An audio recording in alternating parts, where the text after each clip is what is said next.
So let's go ahead and entertain some questions.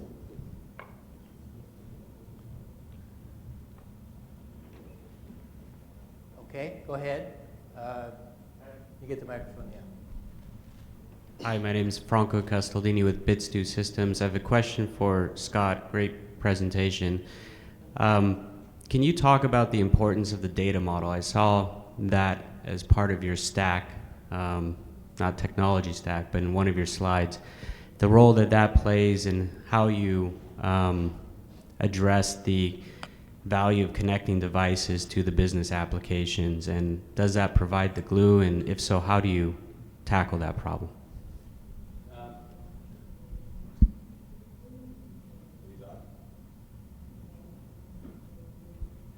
Sorry, just got to pick a microphone. Okay, back on. Yes, it is important, and I guess what's important is to respect that the systems and the architecture on the business side of that equation exists for a good reason the way it does, and it's fairly relational and linear. The data structure needed on the other side to support the devices is unstructured in nature, and it needs to be more social and more flexible. So I think respecting those differences and figuring out a way to marry up the data models in a way that is sustainable, that's the key. That's the hard part. That's one of the reasons that we've got silos with a bunch of APIs thrown over the fence right now. There's very few ways to do that, to transform that relationship into a nice, predictable, uniform business transaction that is far messier at the edge. So.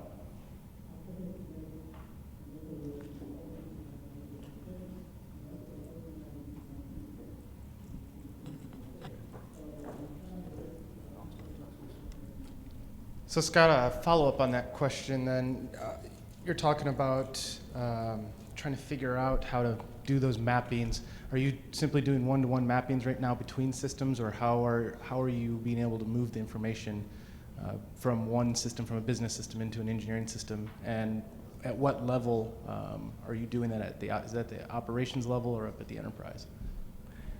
Well, we're doing that all internal to our product. So that's kind of core to our patent technology to do that transformation. But the result is, on the business side, a nice familiar endpoint that is, here's at the design level, here's a part number, a feature, an option, a component, a piece of software. Is it enabled or not? Right? So it's a nice, easy lever that it's a binary situation. Did it get paid for or not? Right? On the other side, we turn that into a much more flexible environment where that on switch can live just as another software property on the embedded software or on the gateway, really whatever level of control you need to or can establish. Is it all the way out at the sensor, or does it stop at the gateway? But we let you put that level of control at however granular you can or need to. Just another aspect of this discussion is really more organizational. So while you want to figure out all of this mapping, what it really means that in product development, you're now extending increasingly into the operations, into the service, into the customer service. So it becomes more cross-functional. You better have all organizational units being more integral part of product development than typically happens today. And those are really key to figuring out these mappings, figuring out these data models, as well as the process interfaces. Yep, kind of to build on that, you're right. It's not just about what temperature is being sensed anymore.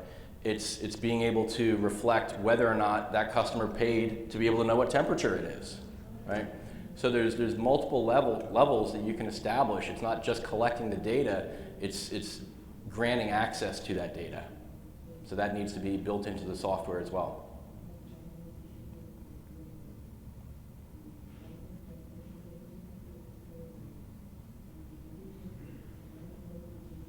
Hi, Dave Lafferty, STS, and also an ARC associate. You guys both touched on a very important factor that I keep hearing again and again, and that is you have to put together a team that has a pretty diverse set of skill sets. And in the oil and gas business, there isn't a equipment manufacturer that isn't trying to get into the smart device world, but they're good, mechanical engineers, but they don't understand this. So what kind of insights would you have as far as when they start this journey, how best to assemble the team to sort of pull all those diverse technologies, together? So, it's the same fundamental problem that we've been trying to solve. You need to have the first person who has probably the broadest knowledge that you can find of your mechanical system and of the system that it's going into. So if I take my case and say, okay, I know a guy who knows compressors, then does he also know what the use patterns are at the customer side? That mapping of how that product is likely to be used now starts defining what elements of design have to be considered.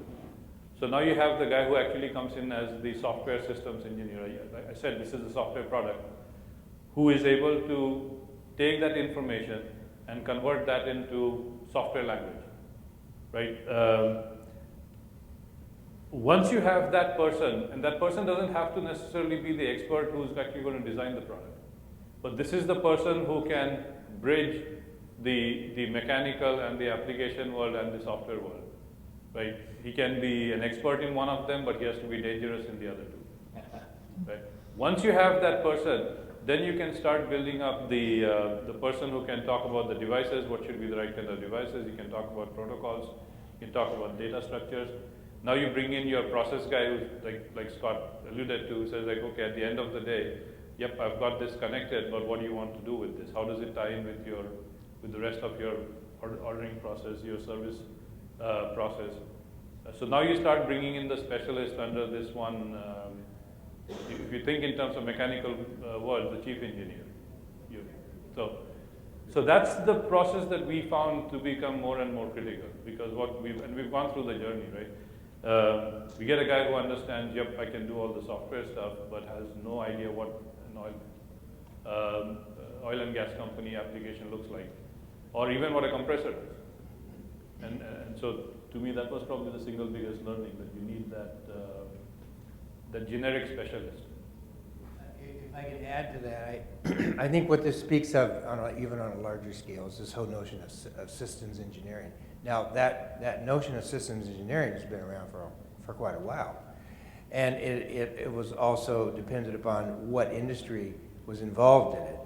So industries that built rather complex systems, like say aerospace companies that build airplanes, they were this notion of systems engineering was sort of in their DNA. But to Uday's point, you could have the subject matter expert on, say, maybe on an engineering terms, or the expert of the product itself in terms of what its overall function is and what it should do, how it meets requirements and so forth, what are the expectations for the customer that wants and so forth. Then you move into all these multi-disciplines. And the exercise in systems engineering is to be able to put together a system so that you understand the constraints of the electrical design, on the mechanical design, the constraints of the software, or the control software, or whatever or the embedded software in general on the overall system. And you have to start at a very early level in terms of functional decomposition, and I won't get into all the gory details, but with the Internet of Things and this basic notion of systems engineering and system of systems is going to be at the heart of what the Internet of Things and how it works. So we're going to take some good basic engineering concepts in terms of systems design, and we're going to expand it and apply it to deal with, quite frankly, the high level of complexity that we're going to have to deal with in building an IoT or industrial IoT ecosystem? One suggestion, we come at it from a little bit of a different perspective, only because we're brought in from the outside to help advise or suggest. So we're often, some of our first steps are kind of triaging a customer's internal capabilities, really to look for the holes in their team. Do they have the software expertise? Do they have the strategic vision? Do they have the operational staff? But one thing that I think needs to be included on some of these teams is, it's not just a technical challenge. It's not just a technical project. It's got to have executive involvement at a high enough level that you can see across the valleys in an organization, because this effort is going to become systemic, right? This is going to just saturate the organization if it's done correctly. So there's some value to being able to look forward, not to muddy up what the current project is today, but to at least to anticipate where it can go, and to be aware, and to maybe start to put some of those things in motion, so that the staff, the technology is more receptive to absorbing this new way of doing business. So, I'll add to what Scott just said. Organizational growth, leadership, and sponsorship actually plays probably a bigger role, because as you go through deployment, and I've used the word deployment quite frequently, almost every player who comes in and touches it will be doing his job in a very different way. Whether you take the guy in the plant who has to install it into your equipment, or the guy in the field who has to commission it, or the guy again in the field who has to explain it to the customer if that's the case, or the guy who's looking at the data coming in to make sure that, yep, everything is working the way it's supposed to be, right? So all of these people are doing supposedly the same jobs that they're doing. They were assembling, they were commissioning, they were training, they were monitoring, but they're all doing it different. And so the transition of the product development process, as you normally go through, requires that organizational oversight and sponsorship to ensure that the training and the knowledge transfer and the preparation of all of those people downstream is done in the right way. And I'm sure people would relate. You have a product, it's a new product, you launch it in the field. I bring in Scott, he gets the solution to me, but I don't transfer that knowledge adequately to the people in the field. They try it on the first time, it breaks, and now I've got no one who can support it. and there's nobody who can support it. And your acceptance just falls like a rock. So you have to think in a broader organizational term to ensure the sustainability of that product as you now launch this. I think we've got time for maybe a couple more questions before we jump into the break. So, if there's any more, sure. Can you guys describe the role of machine intelligence and machine learning relative to your projects and experience, and where it fits in terms of providing the most value, either at the data or more at the operational level, or both? I'll start. In our world, the machine learning is an extension to really what we deliver as a core capability. It's the candy, more or less, where you can uncover some great, useful, maybe invaluable insights. But there's a more fundamental part of managing a connected product that needs to be established first. You need a pathway to be able to put all of that information in context and turn that valve on and off, and do it for the right people at the right point in time, right? So just turning on that machine, that data learning machine, is only part of the problem or part of the solution. It'll become a problem if you don't have a good path to use that data. I think I mentioned it. When you accumulate this information, make sure as rapidly as possible you can get it to as relevant the party as you can. And that's often a missing piece. Hey, we got these great insights. Well, why aren't you doing anything with it? Well, we don't know who to give it to, right? So you got to make sure that you've got the action part taken care of before you kind of fill that bucket. I'll add a caution actually to machine learning, right? Because first you need to know that you have the relevant data that you're feeding in. Otherwise, you got garbage in, garbage out. Two is, Scott just alluded to it, right? But I'll say it goes into the right hand, not in terms of who's going to do something with it, but who can actually verify what the machine is telling you, right? Otherwise, machine learning basically becomes something in a very broad brush stroke, and I'll probably get slammed by purists when I say this. It's like Monte Carlo simulation, right? You run it, it just churns through the stuff and it gives you an answer.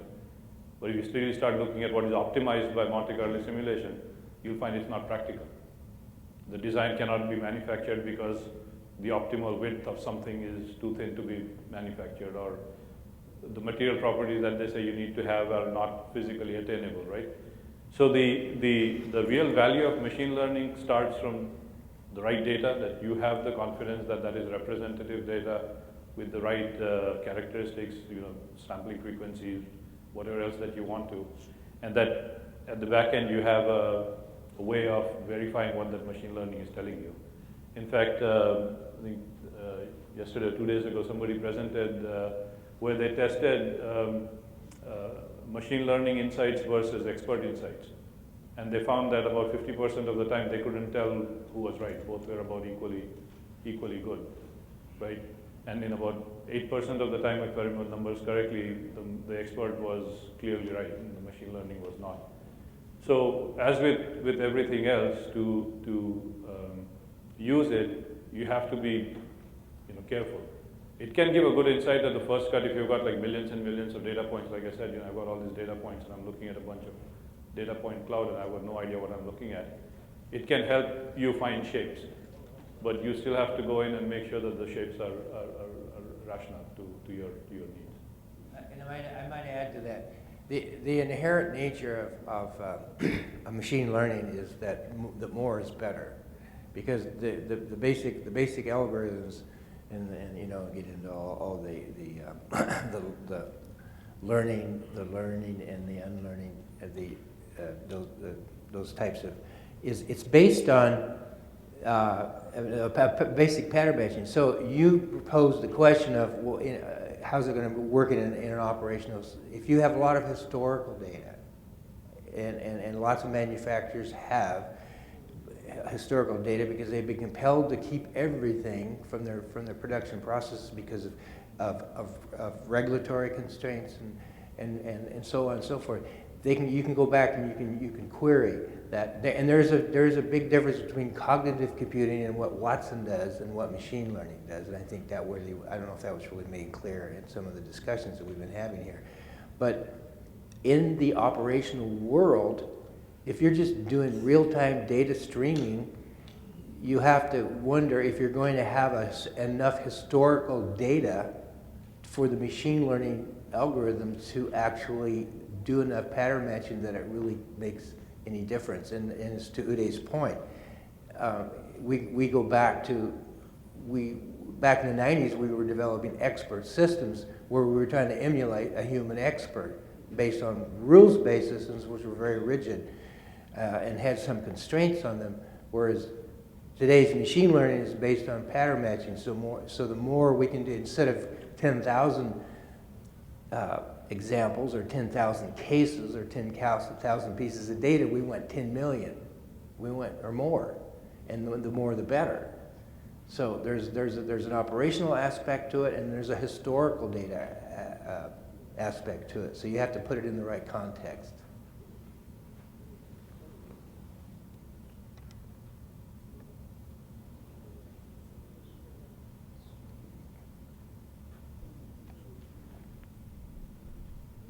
Hi, my question to the panel is on the topic of legacy equipment.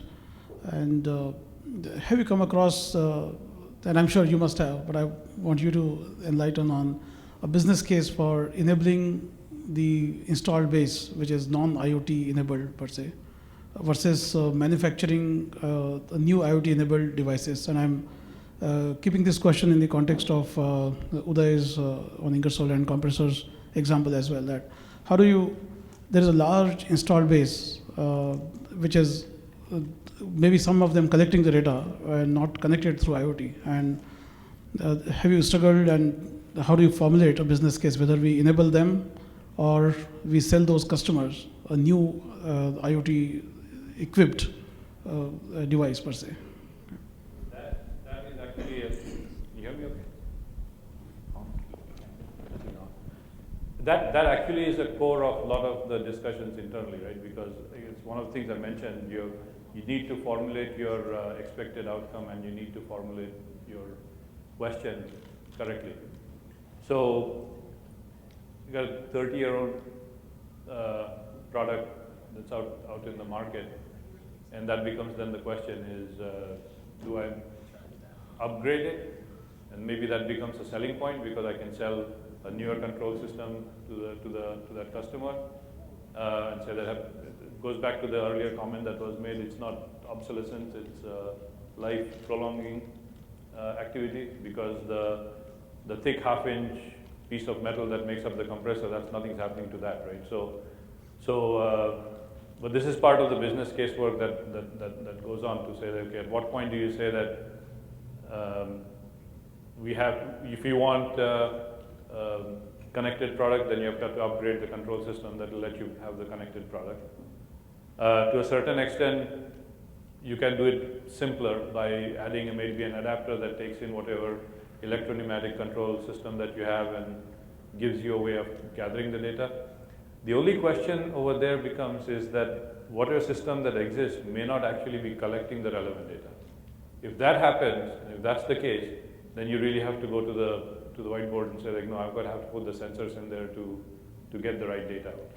And that is a completely different animal in some regards, because there you really need to be able to convince the customer that, hey, I'm going to now come in and tear up your installation and put all these sensors in there, and I'm going to put this capability in there. How do you convince him that for the 2 days that you're going to be making it down, and the cost of putting the system in place, here's the value that you're going to get. Back to something that Scott had said earlier, right? So the broader case of what do you want to do with the customer becomes critical, right? So the business process, the business conditions that you exist with that customer start becoming more of a factor than the technical aspects of how do you actually make the IoT enabled. That becomes suddenly the easier part of your equation. And I think it really boils down to what is the capability of the legacy equipment that's already installed. You can have really old stuff that's not connected at all, that truly needs to be retrofitted with some level of intelligence. You can have equipment that is connected. It's on a bus of some sort, so you can get some information. It might not be all the relevant information, but it's a portion of it. And then you've got the net new product that will have all the whiz-bag things, but may not be available for 18 months, right? So we first kind of look at that spectrum with a customer and see where they are, where their installed base is at, because we're device agnostic, and so we can represent a product line regardless of whether it's communicating directly or through a gateway or over SNMP or CAN bus or Modbus or what have you. So the pathway is irrelevant. We can let somebody organize the data consistently, so whatever data is available, we can help put it together so that it can be presented to the technicians, to the customer, on the same page. It's all the same kind of product. It's just if you have the old product, there's less data points to look at maybe. There's fewer alarm bells you can turn on and off, right? So, but we try and find a way to kind of consolidate that and group the product families regardless of what stage of life they're at. And again, we try and extract that technology, not just being somebody needs software. They only want to go to one place to manage, one type of product or one solution. So. Okay, I think unfortunately we're going to have to cut this off, or you guys are going to have a break, and we're going to have another session right after this one. So we'll conclude this. My thanks to the speakers, the panelists.